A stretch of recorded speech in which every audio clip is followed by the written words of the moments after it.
Well, well, well. New day, same time, same fucking devil. It is me. It is I, Reaper, back on a Friday fucking night. And it's going to be a Friday night for a while. So thank y'all for joining me this evening. I have some special friends of mine this time around. Grave Next Door, fresh from, I believe, still on tour. If not, we'll get to that in a minute.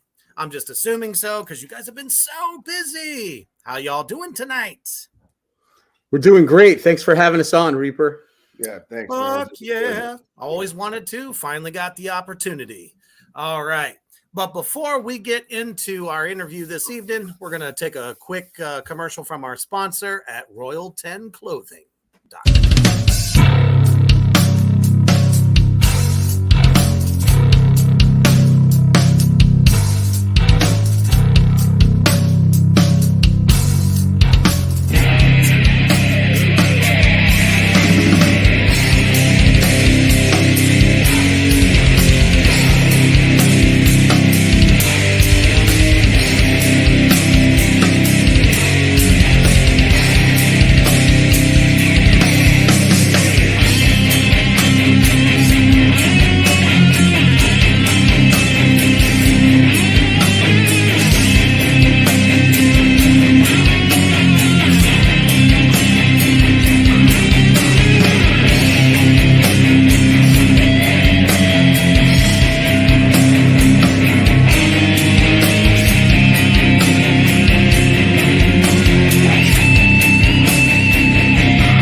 All right. If you are a fan of horror, classic horror, or just looking for some really cool, like custom horror designs, Royal10Clothing.com, my brothers over in the UK, have everything you need, as well as a band wing. Of course, Black Tar Superstar is one of the ambassadors there. So check out the new designs, and we have some new news coming from them in about a week. So stay tuned for that. All right. So we are back with Grave Next Door from Grand Rapids, Michigan. All right. So, gentlemen, you've been busy bees. Tell me how you got together and got the idea for Grave Next Door. Well, loaded question right out of the gate. well, I mean, me and him formed this about 3 years ago. Is it now? Mm-hmm. Yeah. So I moved up here, and he had a guitar in the house, and I wanted strings for it, and we took a trip to the guitar shop, and he ended up buying a drum set so we could just play around, and then we just fell in love doing it. So then we got the idea, let's just make a band, So yeah, that's how. Well, you've been playing guitar for about 3 years? No, I've been playing guitar since I was like about 13. Oh, okay. I think. So I came up here and I saw a guitar, and I was like, hey, I want strings. So we went to a guitar shop, and he just got a drum set, because he's played before, and he just got a drum set, so we could just play around like we used to way back in the day. For sure. Yeah. So he used to live up here before with me. We used to jam all the time. And so it was just, then we decided to get really serious about it instead of just jamming. Was it something kind of you've always wanted to do? Like maybe since you were a lot younger? Or? Ever since this song I've always wanted to come out with an album is like a dream come true for me. It's something I've always wanted to do. Fuck yeah. I mean, pretty much all of us. Too. Yeah, all of us metalheads, we started out by hearing classics and say, hey, we want to do that one day. And it's like, woof, here it is. like years ago, somebody introduced me to Caius, the Sky Valley album. Fuck yeah. And then when I heard it, I was like, holy crap, that sounds like my brother and I. And like, I couldn't believe how much we sounded like Caius. I mean, not as good as that, but the root was there. You know what I mean? And the potential was there. So that fell into place. Nice. So when you figured out that this is what you wanted to do, then you obviously started looking for bass players, right? Right, exactly. Well, we had a bass player, but she was too busy for us, you know. So it was Gotcha. Darcy from the Smashing Pumpkins. She was jamming with us in the beginning, and then we brought Travis on as a rhythm as a lead guitarist, and then Mhm. through practices and whatnot, she put him on bass guitar, and then so she stepped back and handed the bass duties to Travis. Okay. At So what that's how that point? worked out. Right. At what point did your current bass player get with you? Was he kind of there from the beginning? Yeah. Okay. Yep. So kind of helped form the band, and now you Mhm. guys got the Yeah, he was true he was, lineup together. Yeah, he was. So Yeah, he's right back there. He can talk Yeah, there's too. Travis. Yep. That's right. Let's get you in the mix, brother. Yeah. He's asking about you being in the band. You were. Yeah, he was in before, and then he took a little bit of a break, and then we brought him back. Gotcha. So, right. Yeah. I mean, So the he's band's here to never stay. sounded better. That's for sure. Thanks. Excellent, solid lineup. You guys work really well together. The chemistry is there. So did you choose a specific, style, or just kind of like No. you just kind of like got handed to you, basically? I've known of like the doom bands and like the stoner bands, like we knew of them, but we actually For didn't sure. know there was a doom or stoner label. And we recorded actually Sand in the Blood was the first song Nice. we wrote. And we filmed it on a phone and showed somebody. And then they're like, oh, you guys are Doom. And we're like, Doom. And we looked up and we found like even more, and bands we saw that we already knew. And it makes sense too, because Tony Iommi is like such a major influence on my guitar playing, so like that bluesy doom definitely I fit right into it, so Yeah, I never heard the it. riff. Yeah, I never heard of doom metal. Like we'd put Pandora on and I would just put Black Sabbath. And then, they'd play Electric Wizard, they'd play Sleep, The Sword, like the only really, really doom metal. I never heard of the genre, but back since the 80s, I was a big Saint Vitus fan, but I just thought that I just thought that they were really good, slow, heavy metal. And, so someone said doom metal. I mean, it sounded all right by me. So the genre kind of picked us, and we sound like we're doing a lot of interviews now. We're getting a lot of reviews from our album that just came out, Sanctified Heathen. And the funniest thing is people keep asking us about a 70s or 80s connection and why we did that. And the thing is, we didn't do anything. Like we did nothing on purpose. We sound like we sound. We weren't going for like, hey, let's sound like an 80s or 70s band. Let's do a throwback. Let's do a heritage type thing.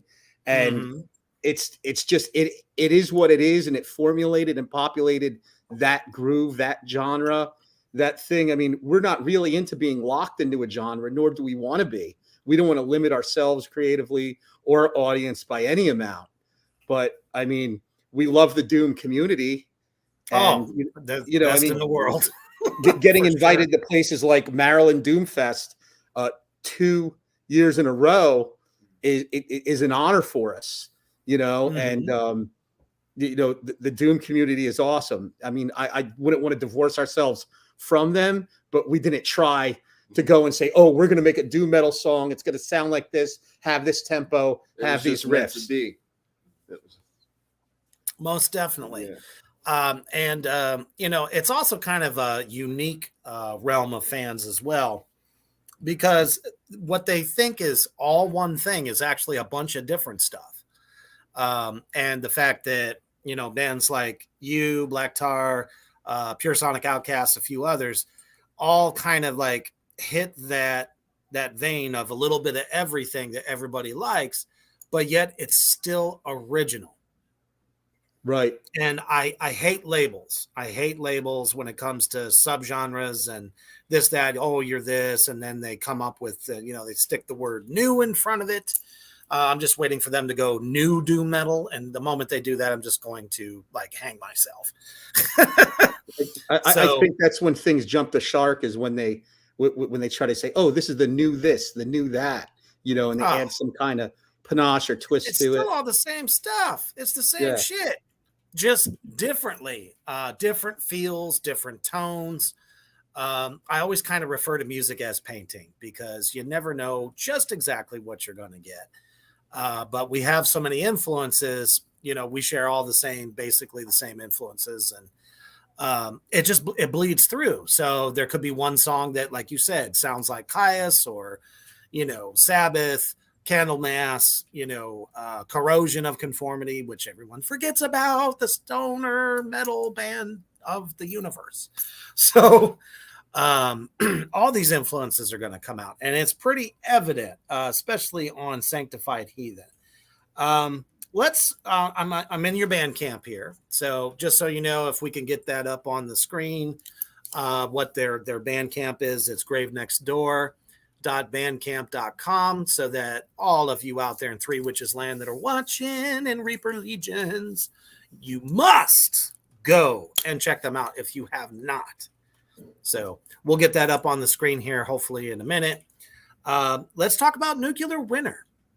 Was that your first release? No, that was just one of the demos that we did.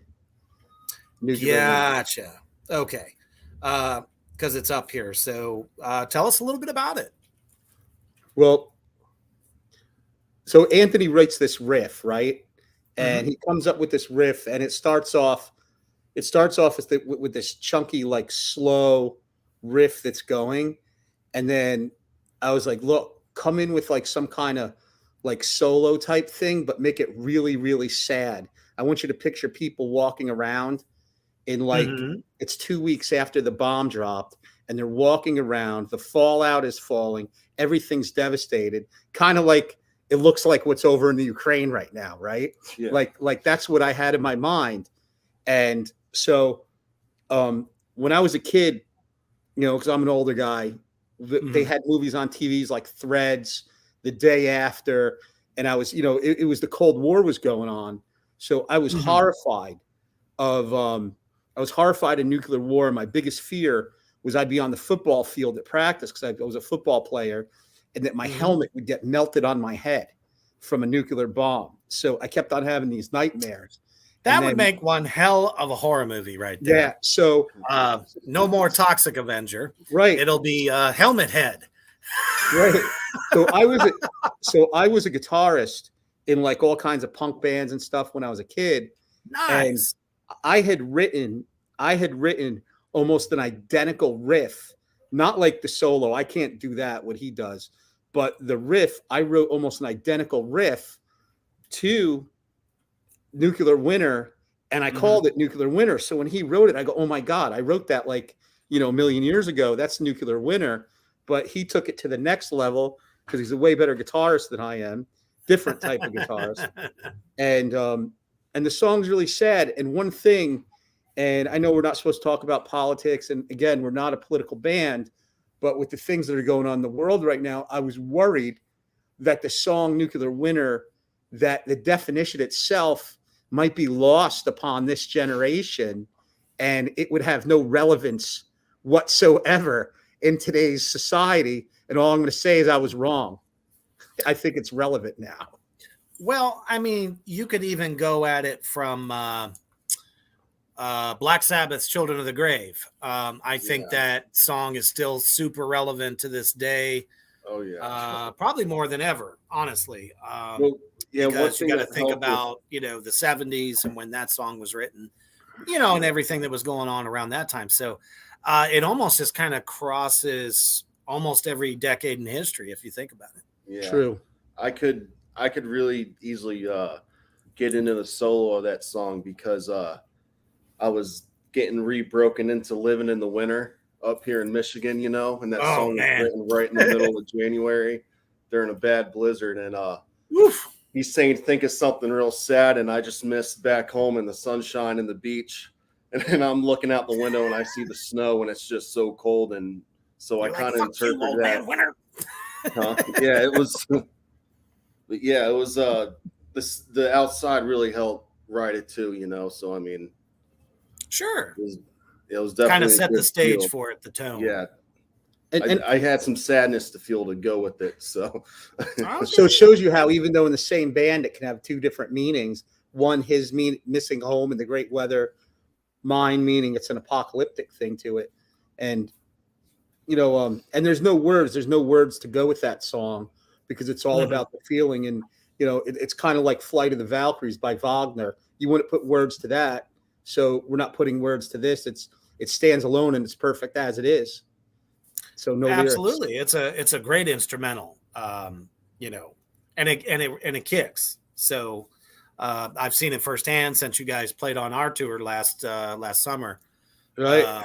And it was a blast. So just to see it. Thank you. Let's talk about Blood in the Sand. Sand in the Blood. That was our first song that we wrote. And that song, of course, was written out of fun and off a TV show that we saw, but it was mainly about it's Sand in the Blood. I mean, we wanted to do like an Arabian metal theme song, So I really got to have fun with the sitar, trying to figure something out, you know what I mean? And so we were influenced by, what was it? I can't remember. It was a show in English. It's called The Black Crows. That's like the Black Crows, the band. That has nothing to do with them though. What it was, it's Saudi Arabian television had this song. Geez. It's Garib Su something. I don't know. It's in Arabic. And what it was so many people at the time were getting conned by ISIS to join ISIS. And it was a docudrama to show all these true life stories of what was really going on in the power control, the drugs, the rape, things like that. And about these people that once they joined, it wasn't what it was. And it was supposed to be like this deterrent. And the actors and actresses that were in the show even had death threats on them. My goodness. From ISIS. And it was a really, really great show. It had some comedic moments. It had a lot of drama, a lot of sad moments in it. So we watched it, and I mean, we binge watched it for a week straight, every episode. And by the end of it, because it's got like the Arabic and then the subtitles underneath, we were pretty much understanding a lot of Arabic by the time, So it was like, we just decided, hey, we're going to write. Well, it's way cheaper than Rosetta Stone, that's for sure. Yeah.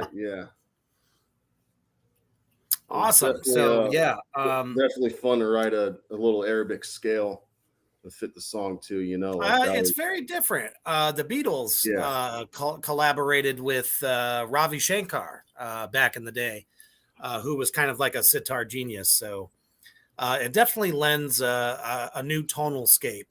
That gives the listener like a feeling of, wow, this is like traditional from, another faraway land. So that's pretty killer, pretty awesome. Yeah. One thing that happened with that song, which was interesting, was, we were on a long tour from like, oh God, it was like from October all the way to January. We were on tour, and we noticed that like the song was, it would hit or miss with the crowd. You know what I mean? People that loved it or they didn't like it. And we're like, what's going on with it? So, there was a time when I wanted to pull it, me personally, I wanted to pull it out of the rotation. Mm-hmm. And, and these guys, well, some people do like it. So we decided to keep it as a band, and I wanted to tweak it. And so I said, I didn't tell these guys what I was going to do. So as the drummer, I said, I'm going to play it faster. And then once I played it faster, I noticed it had a lot more impact than the tempo we did on the album live. And so we morphed the song to fit the crowd. And now it's become more of a crowd favorite once we pick up the tempo on that song.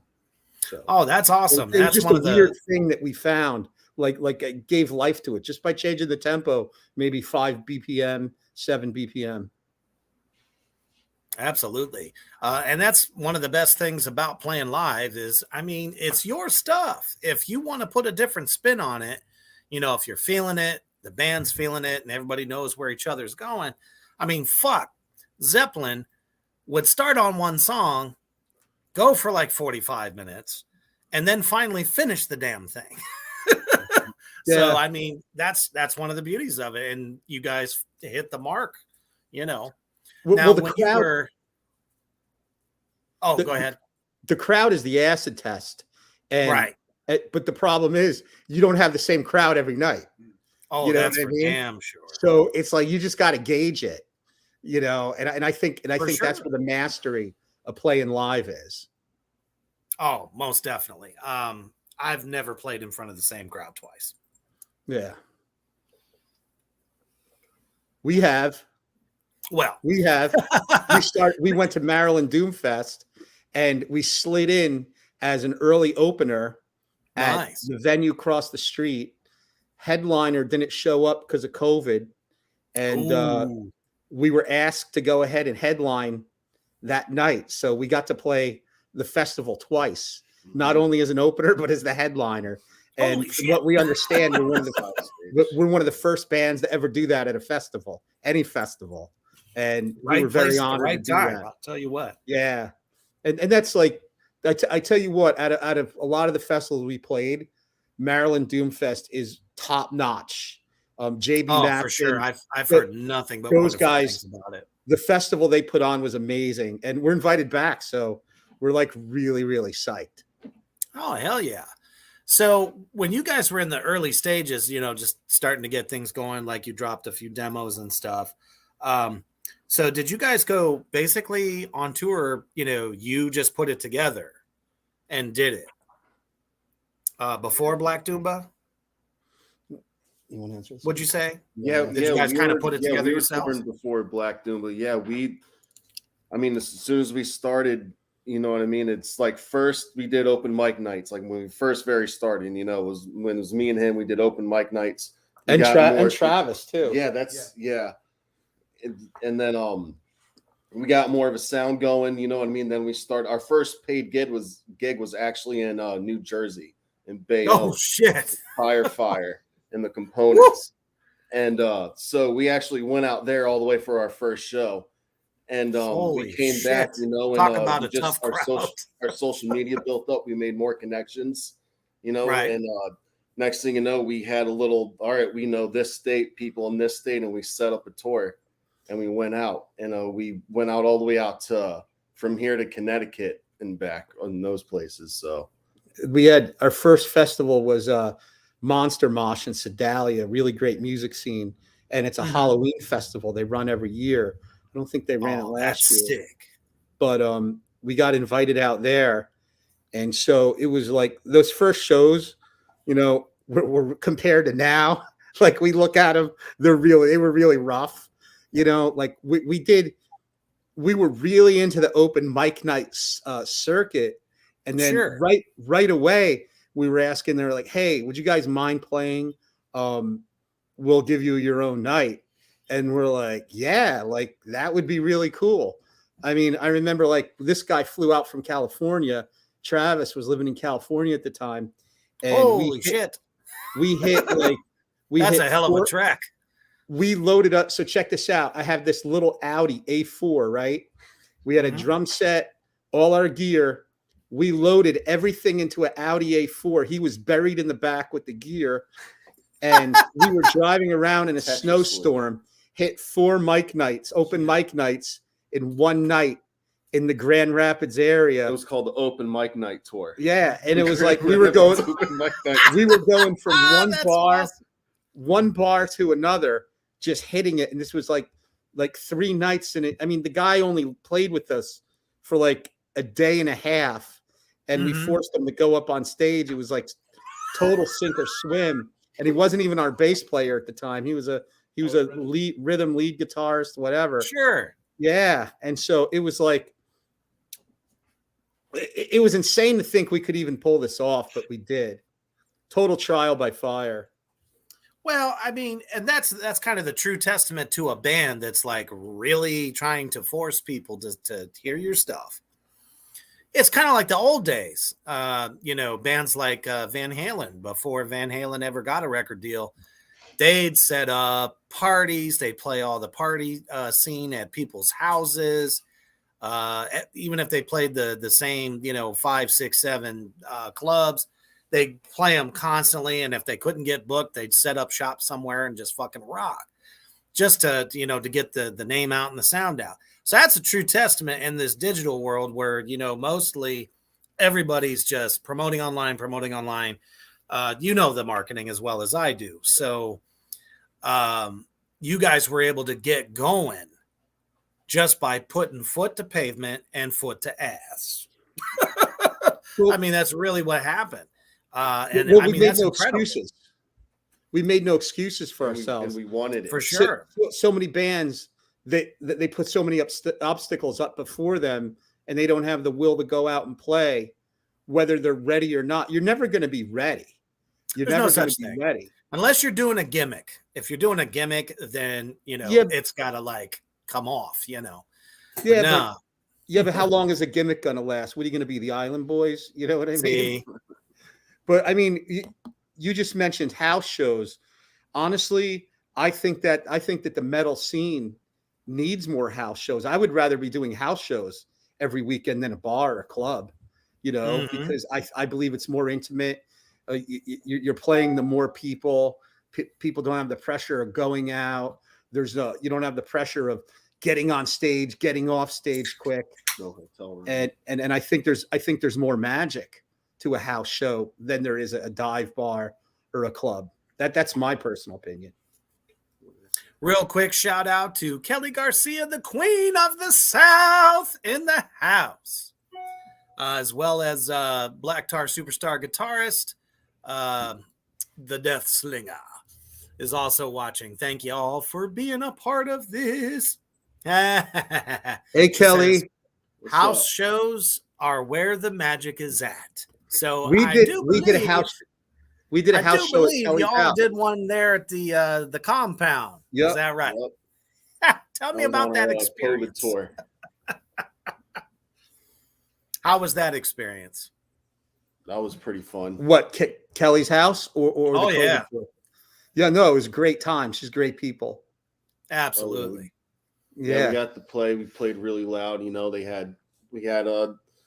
had some people come over, dude, and we just party, man. And we just played, and jammed out all night. It was of course it was on the COVID tour, so we were more than happy to play because that was of course the tour where shows were getting canceled left and right, because we were traveling right through the storm of it all, I guess, Oh, And, for sure. we got to And play didn't there, some of and- y'all caught it, right? Yeah, I caught Oh, it. If I we all remember had it, correctly, yeah. like I- back in the we- yeah. I left with it. Oh. I got rid of it halfway throughout. I got it at Thank Kelly's goodness. house. It went, I think, but still, Yeah. yeah, we Well, were. thank goodness y'all didn't get it again because that would have sucked. No, Yeah.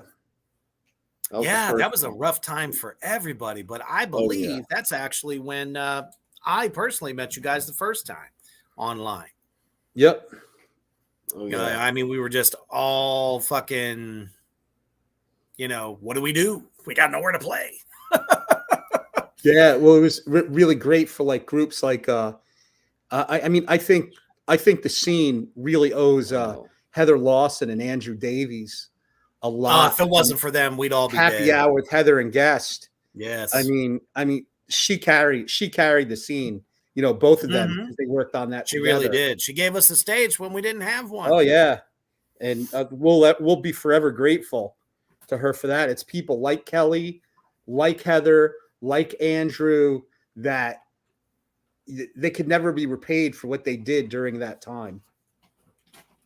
Nah, words don't even cover it. Yeah. That's for sure. I mean, they allowed us to do the Devils of the Abyss live stream tour. You guys were a part of it with us. Yeah, that was really cool. I remember that. Oh man, what a blast! And all those performances, just for all you out there in Three Witches Land, if you go to their YouTube channel, they have all those archived performances, so you can see Grave Next Door, Black Tar Superstar, bands all over the world, even that were in the Doom scene. We all freaking played on there. It was fantastic. So if you want to check that out, please do. at Happy Hour with Heather and Guest YouTube channel. All right, real quick before we get into more of this, and Kelly has a question for me to ask Tony, so I'll do that. We're going to take a quick commercial break to our sponsor at Desaia's Creep Shop.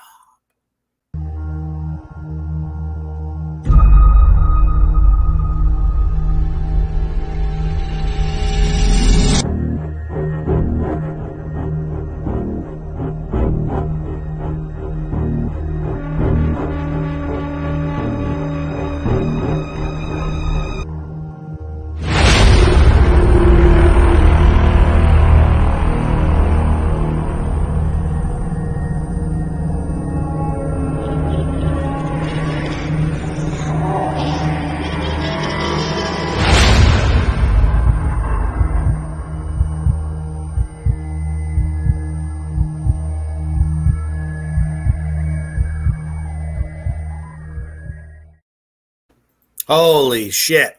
So just from watching that commercial, that's the updated one. And her new designs are just insanely good. Desaya, if you're watching out there, please make a Reaper doll. Can you make Does a she Reaper sell doll? those dolls? She Are those hand actual makes dolls them. that she sells? Yep, she hand makes those dolls herself from fucking scratch. Those are pretty cool. So if, like I said, if you're a fan of, all types of horror, any type of like weird, unusual collectible, she makes all that stuff by hand. Check her out at Etsy.com. All right. So Queen of the South, Kelly Garcia ask Tony about the trampoline. Okay, so What about the trampoline, Tony? this trampoline made me realize I'm not young anymore. Her kids are having a great time playing on it, and they got this rope tied to a branch above it, and they're doing this cool 360, cool swing around, and I'm like, I'm gonna be a ninja too. You know what I mean? That looks like fun. So I run out there and I jump and I get to go to swing, and I just wasn't athletic, and I went right into the tree. Oh no! Boom, and I hit. And I lost all my wind, but the rope gently carried me back to the trampoline where I could let go. And yeah, I hurt myself for a good bit. I have it on video. I have it on video. He totally eats shit into a tree. My God, Yeah, I want that video. I want it. I must see it. No, I'm gonna put it up. I'll put it up tonight. I'll find You see me try to kick out before I hit the tree. I mean, I should have let go. I mean, I don't know what would have happened then. I probably would have broke my back. No, man, that could have been like fucking I it used for to you. skate and Holy surf. shit! I used to do like big waves, and I used to skate big ramps. And sure, it's been years since you know what I mean. So I don't got it no more. I think that was a good reality check. So Stacy Romero says he still thinks he's a ninja. Thank you for joining the broadcast tonight. All I can see in my head right now is that scene in Grown Ups where Kevin James gets on the little swing that's on the tree, right? And he thinks he's going to let go and go into the lake. Instead, he falls all the way down the hill, breaking his ass and everything else. That's great. Well, I didn't have. I'm just glad you're all right, brother, because I probably would have died. All right, so there you guys were. Now, any bands out there or someone's in a band and listening to this story tonight, this is why I tell you all motherfuckers to check some of these interviews out, because this is how it's done. You don't take no for an answer. You just put foot to pavement and get your ass going, because it doesn't matter if you're a keyboard warrior or not. They're not always going to hear about you. So guess what? The best thing you can do is get out there and book regionally if you can. Although, you guys went all the way out to fucking Jersey, but you took a chance, you rolled the dice, and people started across the country asking you guys to come out and do shows. So, I mean, that's a testament, man. God, that's fantastic. All right. So you guys are moving on through that. And did you guys do a video at all or anything like that for any of the songs? 2 videos. Before Black Doomba? Yeah. No. The videos came after we signed to Black Doomba. Gotcha. Okay. Yeah, but I mean, you guys just never stopped playing. You No. just kept playing, which is fucking fantastic. No, we're So- always on tour. Right. And that's what it takes. That's what it takes. Getting ready to do Black Tar's new album next week. Awesome. So, Yeah. well, yes, next Friday will be a special double shot Reaper weekend where I'm going to actually interview my own band from the studio. It's going to be fabulous. All right. So, how did you meet or get hooked up with Tommy Stewart? Well, again, I think this ties back to the COVID tour was really shitty for us because we were on 3 festivals that got canceled, 3 unofficial South by Southwest festivals. And I knew that this COVID thing was going to be big. I knew that it was going to affect the world. I did a lot of studying. Took it by storm. Fuck Yeah, us all up. Shit, I got it.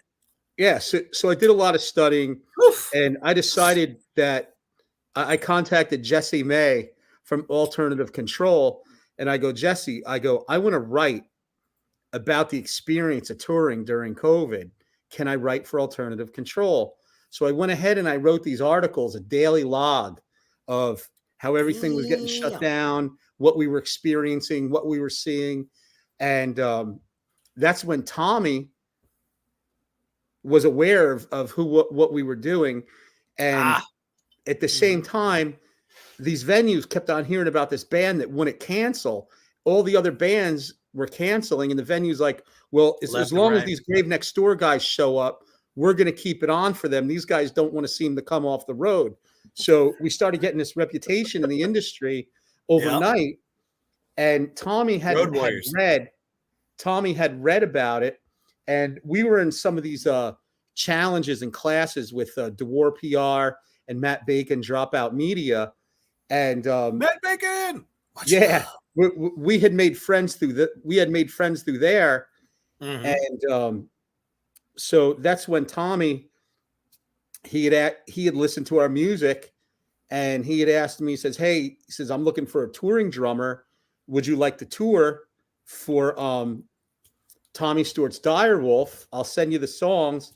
And so for like a year and a half, I'd been learning the songs, but COVID never let up, so we never went on tour. Mm-hmm. And then we needed someone to master the album. So I got an email from Matt Bacon saying, hey, if you're ever looking for mastering, try Tommy Stewart from Blue Ogre Noise Lab. So we cut a deal with him to master our album. And then I just was on the phone like, hey, Tommy, does this seem like something that you would want to sign? He says, well, let's talk about it. Then he came to us with a deal, and, we came to an agreement. And the fact was, I think that what really, really wanted us, it was more or less, I felt comfortable with Tommy, and because of his experience in Hallows Eve, and it's a musician's label. Great band. It's a musician's label. And it's not like, okay, we have, of course, there's bigger labels we could have went with, but we wouldn't have gotten the special attention that we get at Black Doomba. And he and that's where the gridiron really is. Yeah. So in the underground labels, like even Kingside for us, the owner, CEO is a musician himself. He has his own band, and he's just trying to help everybody else like fucking get out there, So that's fantastic. Mm-hmm. So we just hit it off, and we said, well, you know what, let's just go with him, and so that's what we did. Just fantastic. Now, if I remember correctly, if memory serves, and I haven't drank too much Canadian whiskey, you had an album already done for the most part, and then just slapped it away, right? Threw it away, the whole thing. Just threw the whole. I remember when you told me that, I my heart sunk. I'm like, oh my damn! You just did a whole record all that time, and look what happened. You got a better product. Yeah. Yeah, you don't want to put out shit. Oh, you know, they always say you're only as good as your last record. Well, it was there was a lot of miscommunication. Gotcha. There were a lot of errors that we made in pre-production, and there were a lot of errors, miscommunication between the producers and the engineers and us. And again, here's another. Everybody caught COVID in the studio making this album, and this is a real thing with the COVID. You get a brain fog, and brain fog was so evident on that it affected everybody's playing. It affected the morale, Probably and the overall feel, I would imagine. yeah, oh yeah. And it was like it was garbage. And we came back to us, it was garbage. You know what I mean? So you first have to love your record before anybody else is going to want to buy it. That's Yeah, I think the main thing though, really, because we have such an organic flow and tempo, changing everything is the click track that we had made for us. Then it took away a lot of our organic feel and everything. So whenever we put it playing with the click track, you know what I mean, we were like, what, this isn't the feel, you know what I mean? I don't see I see in my head. Listen, you know what I mean? So that's one of the main reasons why we went back and did it with that one, you know what I mean? But I will say the click track did help playing with the one. It was kind of a good trainer. Yeah, we will never play with we will never play with a click track again. And, no. If there's one thing I could veto in the music world, I would absolutely collect every click track. Machine and burn it all to the ground. So beyond the COVID and the click track, we did we did a rookie mistake that every band does when they first go into the studio to make a studio album. And this was a production problem. Again, miscommunication. We went for a wall of sound, but we were using the wall of sound of tons of multi-tracking, tons of layered guitars. And it sounded and all it did was make it sound like dog shit. And it sounded fake. And basically it wasn't who we were. So the magic was the second time we went in, Richie Decker. Now, Richie Decker was Joan Jett's production manager for like 60 years. So 6 years from like late 80s to early 90s. I was going to say shit. Yeah, right. I going out there with a walker by now. Right. So Decker's mixed for like Stevie Ray Vaughan. He's a live engineer, right? Deep Purple, all that, right? So this guy has all these years of experience. He's like 63 years old, but he comes from the 70s all the way up to the 80s, mixed for everybody. So he's got the magic ear, and we wanted to do everything analog, no computerized whatsoever. And there were no computers, right? We used the old Midas board. So he comes to us, and the second time he sets down, Anthony went out for like a pizza run or something. And so he comes to me and he says, listen, I want to keep this raw. He says, I finally figured out, and we had another producer too. And these two producers got together and they said, we want to make it raw. We want to make it so raw that people are either going to love it or they're going to hate it. And it's going to polarize some people. Right. And for sure. And I'm like, yeah, because everybody has the computer in their room. You know, what's the one program everybody uses? It's not GarageBand. The high end one, not Ableton. Whatever. Pro Tools. Pro Tools. Yeah. Everybody has access to Pro Tools, and they keep nothing. They keep nothing raw, and they overproduce everything. Right. So you have everybody making the same album. Takes all the ass out of it. Right. Exactly. So with this, he says, I want to make it so raw. I want to go back to late 70s, early 80s with this. Right. And I'm like, well, fuck yeah, that really meant nothing to us anyway. Cause I go, look, we're not, and the other producer, Nick West, he's like, you guys aren't a studio band. And I'm like, yeah, thank God. We're a live band. That's what we do. AC/DC isn't a studio band either. Right. Either was Iggy and the Stooges. So anyway, so he says, we want to go back and we're going to record you guys like you play live. That's how it should be. Exactly. And so we got the feel in that. We got the feel in that. And once we had the right path and the right vision, everything just kind of fell into it. And it's funny because the worst review we've had so far was a 5 out of 10. And we didn't get knocked for the music. We didn't get knocked. They loved the music. We got knocked for being too raw and underproduced. And Seriously? it's like, yes. See, I would take that as a fucking compliment. No, too, it was. because It was. And you I know what? always Reviews have to don't mean say- shit. Reviews Yeah. don't mean shit. You know? reviews are good just because, you know, whether you have a hater or somebody that loves what you do, you're still in their head and they still Yeah. wrote about you. So Well, the it's reviews have been still real. going to make somebody want to, let me check this out. The guy didn't say he hated it. So No, he said he didn't like the production. Underproduced. if that's all there was, then you guys did a great job. Yeah. So that was our worst one, and our best one was like a 9 out of 10, which is like I'll take that any day. You know Oh, what I fuck mean? yeah. So yeah. Yes. That was the difference. That was the difference between an album. And for our second album, we're probably going to go back to the same guy, same analog, same stuff. You know, I'm a firm believer, me personally, and I'm sure these guys believe, if it ain't broke, don't fix it. You know, exact same. and you see that with a lot of big bands, a lot of the big major acts. You know, they'll go with, you know, Bob Rock or Butch Vig or Steve Albini, and they'll change it up just to change it up. Why would you ever go to someone else that gave you a good album in the first time? Am I right? Exactly. That's why, you know, our first EP and our first Kingside album release was done by the same producer.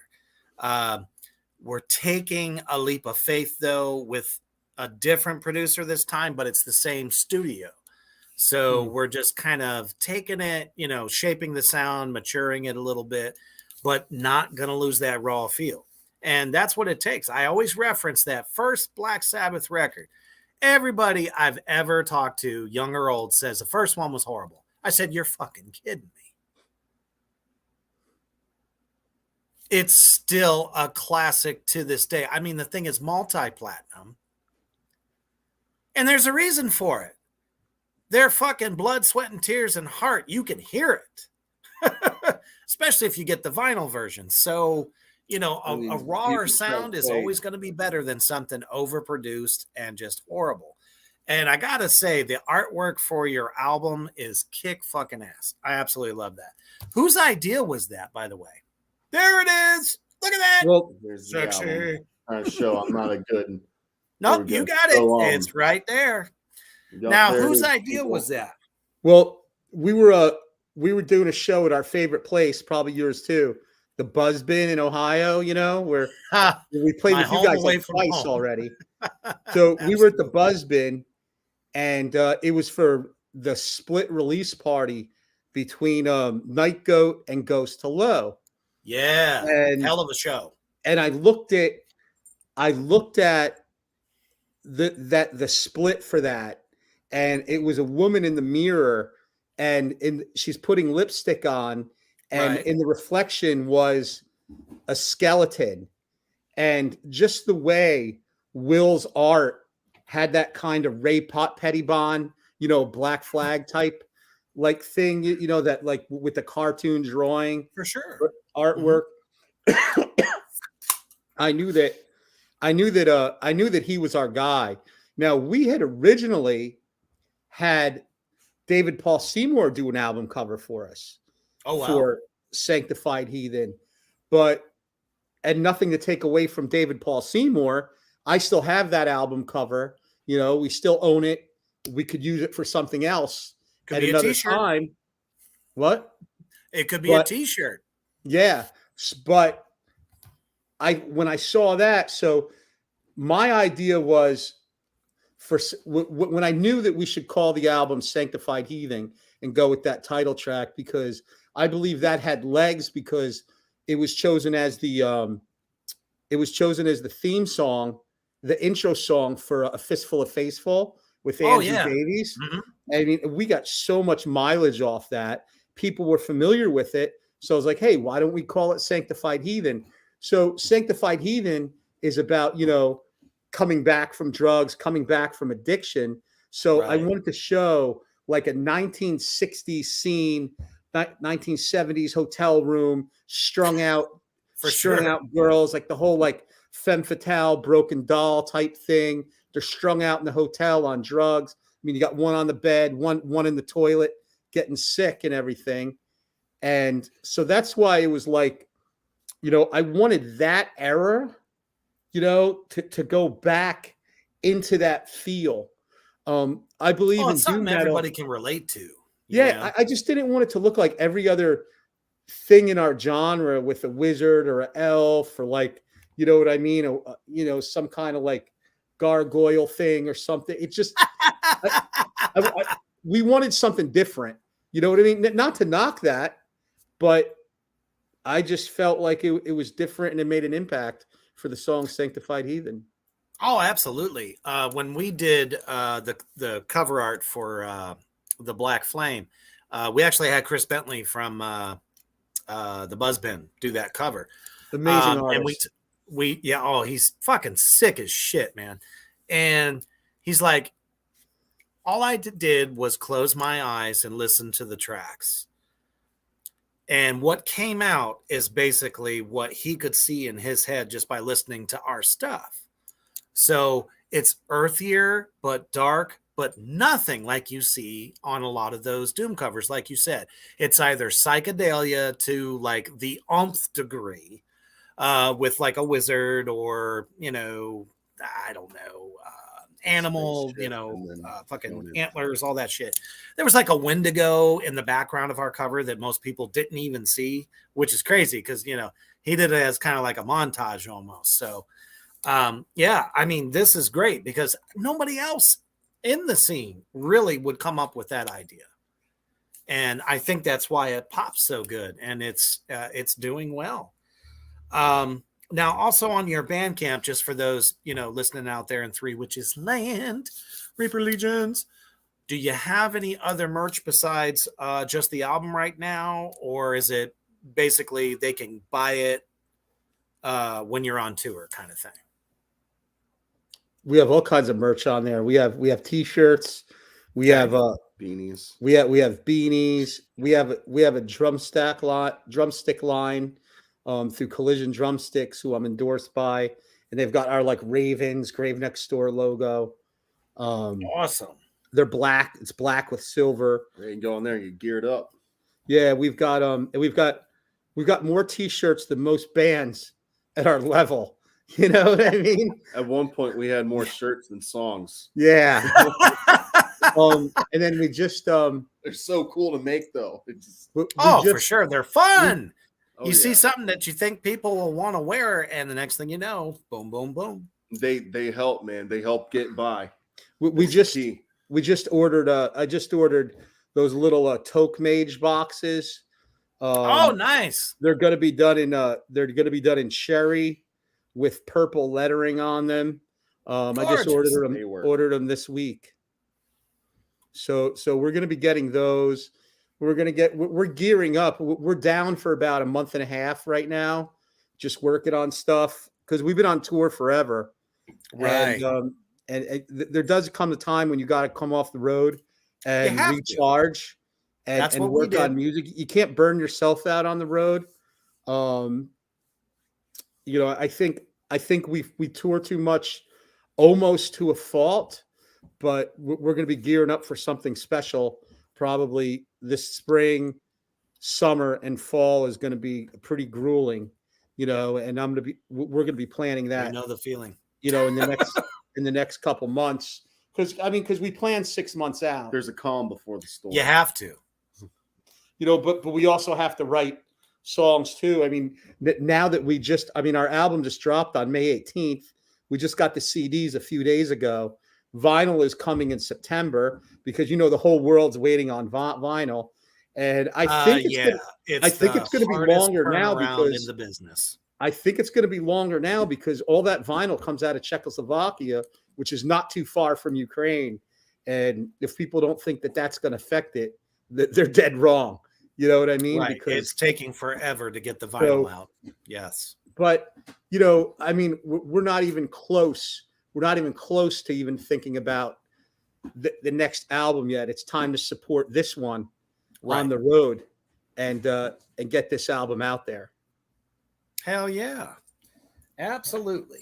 And that's what I don't understand about a lot of bands is they don't play shows, but they've already written 3 albums during COVID, but they haven't played 2 shows.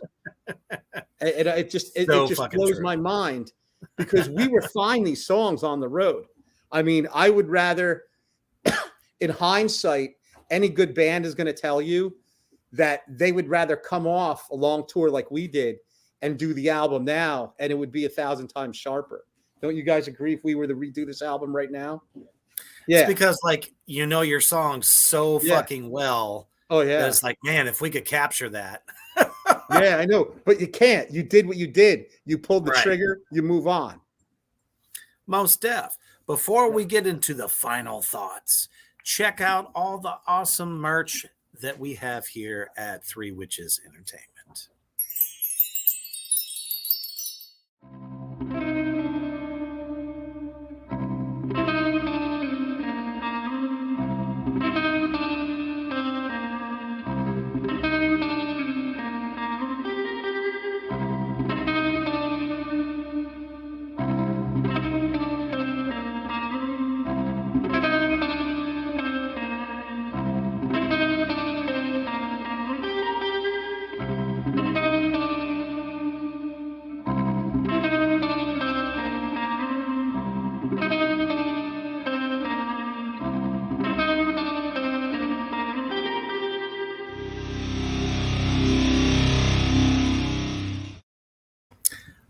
Now, I mean, who doesn't want a bunny with an upside down cross on its head? Come on, people.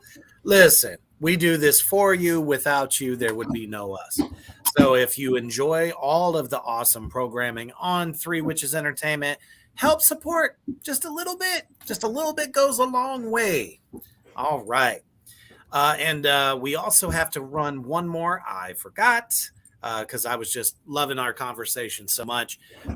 It's time to check out the bands of my Terror Crew Productions, Ohio, Nebraska.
That's right. If you're an artist out there looking for some management, PR, A&R, check me out at Terror Crew Productions, Ohio NE on Instagram, as well as Reapers Underground on Facebook.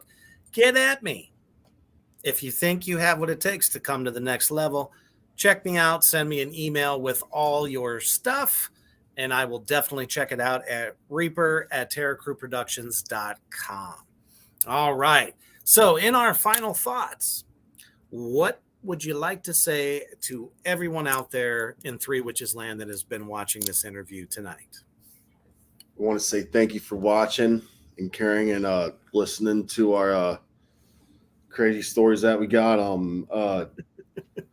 This is a really cool show, by the way, man. I dig what you got. Thank you. Yeah, it's I'm really about awesome. 8 months old now, I think. 8 months old. So, I really wanted to get your you guys logo's on sick, before, man. I but really I knew dig you were the logo so too, dude. busy, So it's definitely a pleasure. Right. But yeah, man. One thing I can say to all you guys is, we're at a milestone right now. We got an album that's dropped. And it's a lot of hard work into it. And to us, it's more than an album. It's a big milestone and definitely a first chapter complete and a lot more chapters to come.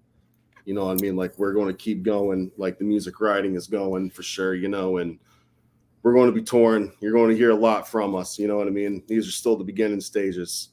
So, I mean, until then, we're writing music and hitting the road. That's what I got to say. Be good. Yeah, what I'd like to say is I'd like to thank everybody for coming on the show. I'd like to thank you guys, Three Witches Entertainment and Reaper and Black Tar Superstar for having us on here. And what I would like to say is that if you're interested in having us come play a house show or venue near you, or you have any suggestions for whoever you're listening, let us know. Don't be a stranger. Grave Next Door. We're on Twitter. We're on Instagram, TikTok, Facebook. There's nowhere in the world you can't get a hold of us. Contact me, any one of us, so we can book something and so we could tour by your area. And it's all about, even if it's a house show, I mean, you get 20 people to show up, we're there, man. You know what I mean? Fuck yeah. Gentlemen, it's been a pleasure and honor, and can't wait to play with you all again because, we're piecing together a lot for summer all the way through up to Christmas time. So, we might be able to work something out and get you out again. What are you guys doing May 4th? Because I know we're at the Buzzbin on May 4th because we're heading out to Maryland. Man. I don't know who Chris has us playing with. I don't know. I'm going to have to look that up. I didn't even get an alert about that. So I know that we're still going to be working on the album still. So nothing until May 27th for us at this point. So are you representing Human the Hoofed Beast? Yes, sir. He's a good friend of ours. We had the pleasure of meeting him in Atlanta when we played Atlanta last summer. So isn't he awesome? I love that guy. Just a badass human being, all around good guy. I've always been a supporter of his music, and I felt that he's ready for the next level. He came out. We were playing Columbia, South Carolina at Art Bar with Minerva and Ember, and he came out. And at the time, I was like, I had some injuries, and he helped he helped me load my drums and everything, and just what an intelligent guy, dude. Oh, he's top amazing. Shelf. He's amazing, and he's an awesome artist too. I love his playing. I love his music, his singing, everything. So different. He's a good guy. I'm glad he's on board with you guys. Absolutely. All right. Well, gentlemen, thank you. Everyone out there in Three Witches Land, Reaper Legions, thank you for tuning in yet again. Don't forget, this Sunday from Canada, it'll be me and the Cynical Sons at 9 p.m. Sunday evening. So definitely tune in for that and all the great shredderific shit we got coming up in the next few days. All right. But as always, stay heavy. Yeah.